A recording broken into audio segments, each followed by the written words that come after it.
think I'll be ready. Oh. I think it'll be just fine.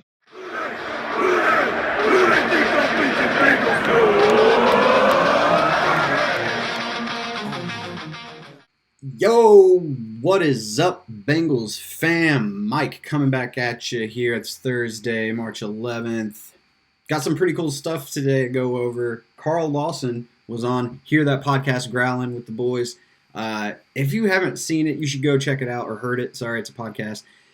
If you haven't heard it, go check it out. Carl Lawson's hilarious. I am of the opinion now that you sign Carl Lawson or we riot, because that's the dude, that's the kind of leader, the kind of personality, the kind of player you need on your team.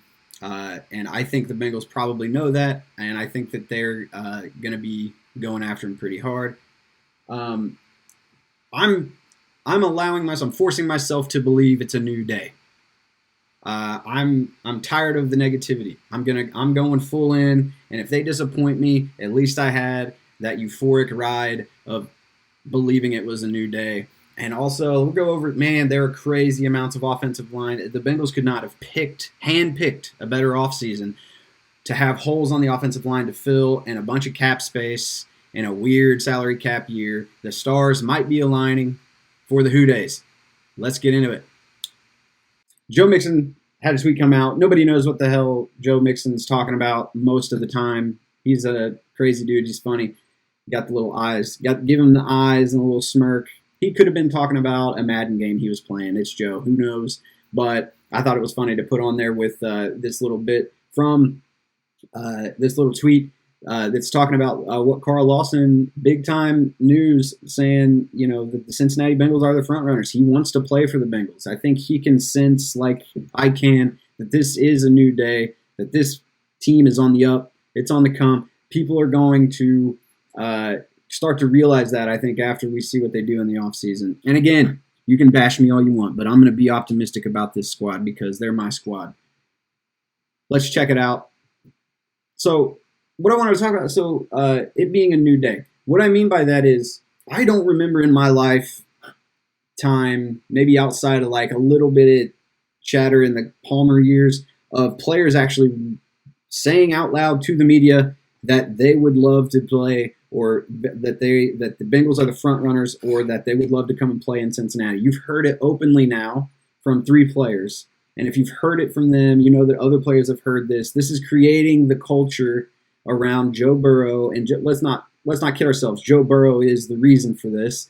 But players want to play on teams that can win, right? And Joe Burrow has shown this team's going to win with him. Carl Lawson sees it. He says the Bengals are the front runner. Joe Thuney has been there have been stories about him coming home and being very open to coming home and playing for Cincinnati. He's from the Cincinnati area. Kevin Zeitler is apparently open to the idea as well of coming back to Cincinnati and having kind of a homecoming of sorts.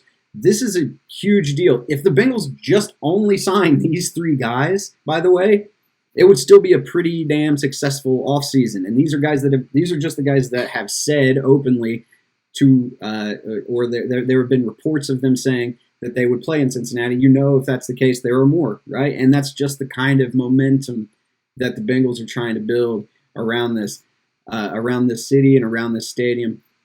Let's check out this O-line. These O-line prospects. Check out the O-line free agency. These are guys, and this is just a selection of the guys that I like that the Bengals could go after in free agency. And I stuck these on the right there. You'll see their PFF score from last year. For reference, I stuck the PFF scores for the offensive linemen that the Bengals ran out there last year for the most part. You know, it was a hodgepodge, but, you know, this is what it is. So you can see Joe Thuney plays guard. He's almost twice as good as either of the guards they have, right? That would be a huge upgrade. And Joe Thuney's 28, so you could see them signing him to a deal that would keep him in Cincinnati for the duration of Joe Burrow's rookie deal window. That's big. That's huge, because some of these guys are older and probably won't be here for that, right? If they were to sign, for example, Trent Williams, who's I think 32, I believe. 32, but the PFF's highest graded tackle from last year. 91.9 is an outrageous grade for a left tackle blocking edge rushers is in an offense that throws the ball all over the place, right? Darrell Williams, same situation. He's a little older, probably won't be here for the whole window, but definitely upgrades, right? You could even see them if they sign two tackles, or even if they just sign one tackle, right? Let's say they sign Darrell Williams, right? And Darrell Williams comes in and he plays, either side. He can play, he can play whatever position he wants, but you can see then the Bengals drafting a tackle that can then slide into the right or left side and kicking Jonah Williams into guard, which is where he seems to be more suited anyway. But even if he's not, even if you don't kick him in the guard, he is a more than serviceable and on the come offensive tackle that is going to be, he's the only, looking at these pieces, the only, piece that's going to be here, I think, or should be here for the long term. So you look at Eric Fisher, who was just released today. Eric Fisher's young enough that you could sign him to the kind of deal to keep him around for Joe Burrow's rookie contract window. And Eric, obviously Fisher, you can see all these grades are way better than anything that these guys, the Bengals. I think a lot of people will be surprised by that Bobby Hart number. Bobby Hart gets a lot of flack because when he gets beat, it's like super obvious, But he's a serviceable right tackle. I mean, 49th overall graded tackle in the league. That's right. That's only 5 spots behind Jonah Williams, right? So.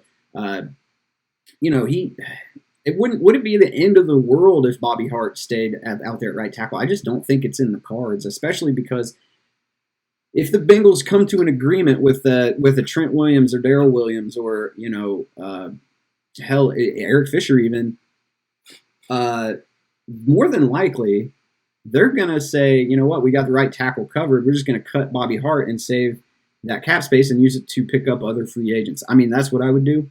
There's no reason to have Bobby Hart's cap hit on the roster if he's not going to be a starting tackle. So look for that. If you see the Bengals sign a tackle in free agency, look for them very shortly, or even maybe along with the announcement announcing that they're cutting Bobby Hart. Now Bobby Hart's Bobby Hart's young and he'll go. He will get money and somebody will sign him and give him a chance.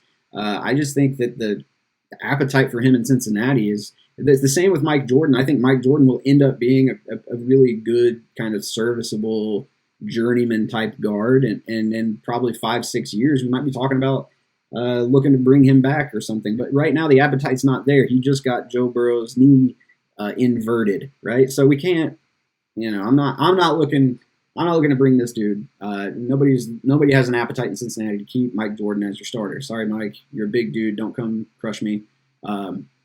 But I just don't see it happening, especially because you've got guys. Kevin Zeitler still got good years left. But if you wanted to go younger, Corey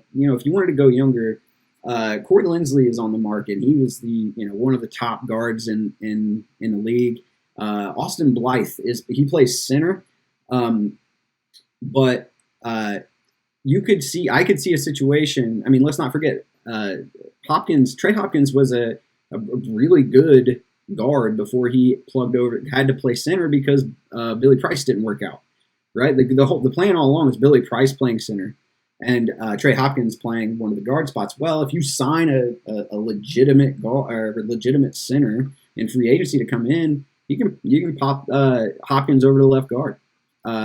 Assuming they don't also sign one of these other guys. Like I said, there are just so many options, and these are just the guys that I've narrowed it down. The list is way longer than this of offensive linemen that are available. But today, I think, is a day of optimism. The way that these players talk about the Bengals and the culture that they're building. I've never heard anyone say anything bad about Zach Taylor. I think that the players love him. I think he's a good. I think that he is a really solid offensive mind. And the Bengals' best years, like everybody wants to say that the AFC North is a defensive, it's a defensive division. But if you look at the teams that win this division every year, they have good defenses. Usually, you have to have a good defense to win it, but they're not usually great defenses. They have offenses that score 30, 40 points a game. 35, 40 points a game. Look at the Steelers under the biggest years under Roethlisberger, and look at the Ravens with with Lamar Jackson and the Bengals when they've won the division. They did it by putting up 50 points a game, like that kind of stuff. So I think that the league has shifted to be more offense heavy. The league has shifted to teams. I think it's a result of the reason these guards are going to get paid in ways that guards didn't get paid, like didn't get paid in the past in free agency. Reason for that, I think, is going to be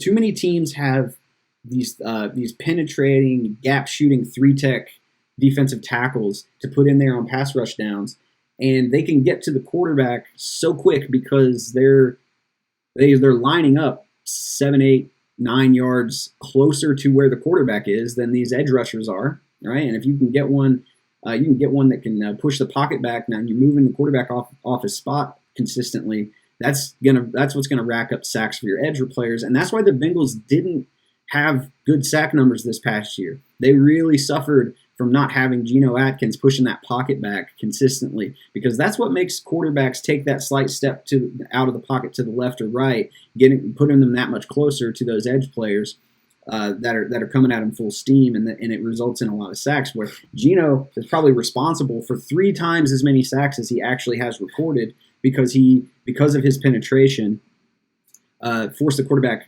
to leave the pocket, and therefore one of the edge players or a linebacker got a sack out of it. Right, and that's another thing to look forward to.